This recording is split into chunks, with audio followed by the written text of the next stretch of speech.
Après cette vidéo, les Africains se mettront finalement ensemble pour bâtir, construire et valoriser l'Afrique. Dans mes vidéos, j'ai l'habitude de dire que l'Afrique ne doit pas en réalité parler. Et si l'Afrique doit parler, il faudrait qu'elle ait la force nécessaire, la capacité nécessaire, ou que les Africains doivent permettre finalement que l'Afrique parle.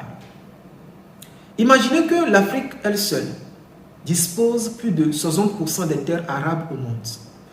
Je sais que vous le savez déjà, c'est un rappel. Et quand je rappelle ça, c'est parce que c'est une amertume, c'est une frustration. L'Afrique, elle seule, dispose plus de 60% des terres arabes au monde. Et quand on dit terres arabes, ça veut dire les terres qu'on peut exploiter.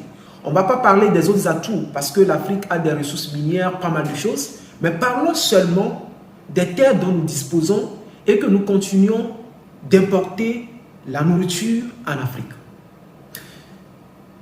Ça, on ne va pas aller en profondeur. Mais réalisez que pour réaliser certaines infrastructures en Afrique, certains bâtiments, certains ouvrages en Afrique, les États africains sont obligés, même les particuliers, les entreprises, sont obligés de faire appel aux experts étrangers, aux ingénieurs étrangers pour la réalisation de ces ouvrages. Et vous allez voir, lorsque ces ingénieurs viennent, ils exploitent nos ingénieurs africains, ceux qui sont sur place, on les exploite, on les maltraite.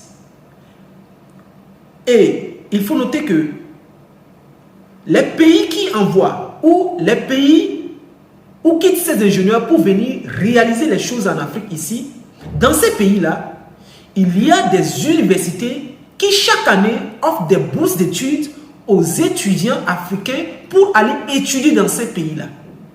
Donc, ce qui veut dire que l'Afrique aussi, normalement, a des ingénieurs. L'Afrique aussi a normalement des experts qui sont dans la diaspora. La preuve, chaque jour, vous attendez sur les réseaux sociaux, les gens sont des ingénieurs en bâtiment, des ingénieurs industriels, des ingénieurs de pas mal de domaines. Les gens sont des docteurs.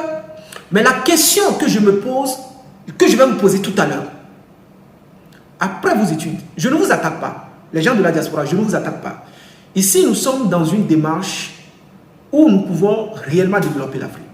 Parce qu'il faut noter que si nous devons développer l'Afrique, ce n'est pas seulement l'argent. Non, pas du tout.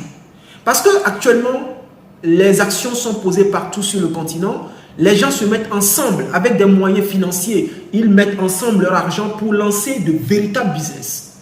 Bravo, chose à féliciter. C'est très bien. Mais ce n'est pas l'argent seulement qui développe un pays. Pour développer un pays, il faut des compétences, il faut des têtes bien faites, il faut des ingénieurs, il faut des personnes qui innovent, il faut des personnes qui mettent leur intellect sur table. Je vais parler premièrement des ingénieurs de la diaspora. Vous êtes allé là-bas, vous avez étudié, vous êtes devenu ingénieur. Après vos études, qu'est-ce que vous faites dans vos pays d'origine? Qu'est-ce que vous faites? Je ne vous demande pas de venir. Ça, je ne vais pas jusqu'à ce niveau-là. Après vos études, au moins, il faut venir dans son pays d'origine. Les compétences acquises, les mettre en place sous forme d'une entreprise formelle qui pourra véritablement proposer des services. Vous êtes allé à l'extérieur, vous avez observé, vous avez étudié, vous avez vu des choses énormes. Normalement, vous devez venir dans vos pays pour recopier ce qui est fait. Prenons l'exemple de la Chine. La Chine a copié ce qui se fait dans les autres continents ou dans les autres pays en envoyant tout simplement ses étudiants ou ses ingénieurs aller se perfectionner à l'extérieur. Et vous devez comprendre qu'en réalité, lorsque vous finissez vos études, si nous voulons développer l'Afrique, vous devez venir vous mettre ensemble. D'accord? Quand je dis se mettre ensemble, c'est fusionner vos compétences, c'est fusionner vos savoir-faire, c'est fusionner vos connaissances pour proposer des services qui peuvent véritablement aider l'Afrique à se développer. Mais combien de personnes, après leur étude, viennent en Afrique ici, mettent en place des entreprises qui peuvent servir au développement de l'Afrique? Combien? Je pense que si nous devons développer l'Afrique, ce n'est pas seulement en injectant de l'argent. Si vous injectez 1 milliard dans un projet et que le projet n'est pas bien cadré, il n'y a pas d'experts, il n'y a pas d'ingénieurs, le projet va capoter, le projet va échouer. Donc à la base, il faudrait que nous mettons sur table nos connaissances, nos savoir-faire pour développer l'Afrique. À mon niveau, je le fais. Je suis ingénieur agronome et sur le terrain, je me bats en aidant les producteurs, en formant les gens, en leur transmettant l'essentiel pour que nous puissions réellement décoller l'agriculture africaine. Mais à votre niveau, après vos études, je pense qu'il faut venir se mettre ensemble. Quand je dis se mettre ensemble, c'est par exemple un ingénieur industriel peut se mettre avec X personnes, Y personnes pour proposer de véritables services. Imaginez que moi, je suis agronome et pour installer une ferme, je ne peux pas travailler seul. Je vais travailler avec un ingénieur en génie civil, des géomètres, pas mal de personnes, des plombiers même d'ailleurs. Je dois travailler avec eux pour pouvoir offrir un meilleur service possible.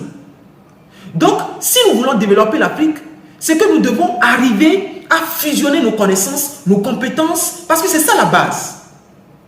Regardez, dans nos universités, il y a toujours des recherches et développement, il y a des étudiants qui font toujours des recherches, qui font des expérimentations, mais après ça, à quoi ces expérimentations servent?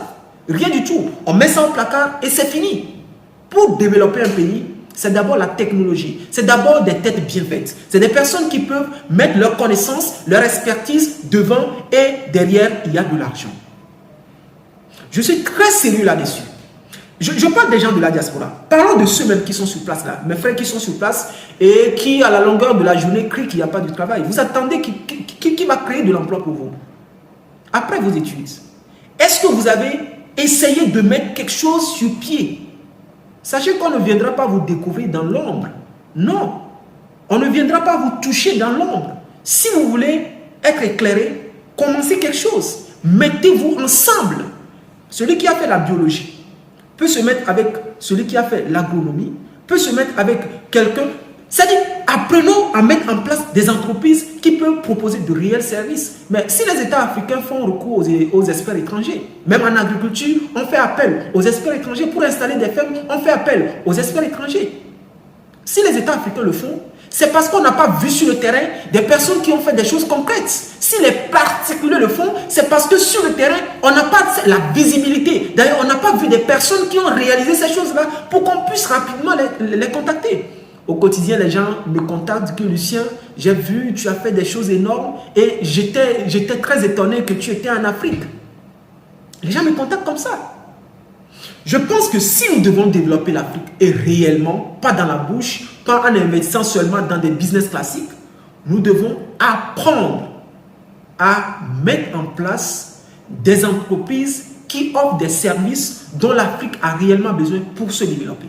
On dit qu'en Afrique, la médecine n'est pas tellement développée et que si tu viens, tu peux mourir. Mes frères de la diaspora, vous êtes allés faire la médecine à l'extérieur. Qu'est-ce que vous proposez? Qu'est-ce que vous faites dans vos pays pour maîtriser ce domaine-là? Qu'est-ce que vous faites? Cette vidéo est un appel. Si vous êtes dans la diaspora, si vous êtes sur place en Afrique, apprenons à nous mettre ensemble. Fusionnons nos connaissances, nos compétences au service du développement de l'Afrique. Parce que je pense vraiment qu'on ne peut pas développer l'Afrique si on ne le fait pas. Parce qu'à chaque fois, on aura toujours besoin de ces personnes pour se développer. La Chine a fait quelque chose de très simple. C'est la diaspora chinoise qui a développé la Chine. Apprenons à tricher et faisons la même chose. Même en business, c'est la règle d'or. Si tu veux te lancer en business et que tu ne sais pas ce qu'il faut faire, fais déjà ce que les gens font. Pour t'épargner d'erreurs ou pour avoir déjà un marché. Mais à notre niveau là, qu'est-ce que nous faisons? Est-ce que nous ne trichons rien du tout? Après vos études, venez proposer des services parce que nous devons désormais faire parler l'Afrique. Et mes frères qui sont sur place, arrêtons de parler, fusionnons-nous, mettez en place des entreprises, bossez dur. Et vous allez voir que vous serez tout simplement éclairés. Et l'Afrique aura besoin de nous pour se développer. Nos pays africains auront besoin de nous pour se développer. Aussi simple que ça. Si tu me découvres pour la première fois, je m'appelle Lucien Akpeli, je suis entrepreneur, plus particulièrement agroéconomiste de formation. Et sur cette chaîne, je te parle de business, mindset et de ta croissance personnelle. Et c'est ça du business, je mets beaucoup plus l'accent sur l'agriculture et l'élevage, tout simplement parce que nous importons énormément de denrées alimentaires. Donc, vous devez comprendre qu'on doit faire un combat. Et ce combat-là, il engage tous les Africains. Et je ne pense pas que c'est seulement une question d'argent. Non, non, non, ce n'est pas seulement une question d'argent. Mais c'est aussi une question d'expertise. C'est une question de connaissance, de savoir-faire. Vous savez, les gens sont là, d'accord, qui se débrouillent. Vous allez voir les gens fabriquer des machines agroalimentaires pour transformer les produits agroalimentaires avec leurs propres moyens. Mais nos ingénieurs même sont où? Vous êtes où? On ne va pas développer l'Afrique dans la bouche. Hein. J'ai l'impression que nous, on s'amuse beaucoup. On fait seulement la gueule. On fait seulement la gueule. Si on veut développer l'Afrique, ce que nous devons mettre aussi sur table, ce que nous avons dans nos têtes. Nous devons innover, nous devons changer, nous devons avancer. Aussi simple que ça. Même en achetant les machines agricoles à l'extérieur, nous sommes en train de développer ces pays. Nous sommes en train de développer d'autres continents. Il faut des années de travail pour développer un pays, pour développer un continent. Il faut des années de travail. Est-ce que nous faisons même des recherches? Est-ce que nous faisons ça? Nous ne faisons pas. Même quand on le fait, on met ça au placard. On n'applique même pas. Merci d'avoir suivi cette vidéo. Dis-moi ce que tu en penses dans les commentaires. Mais surtout, partage-la massivement. Et d'ici là, je te donne rendez-vous dans une prochaine vidéo. C'était Lucien. Ciao.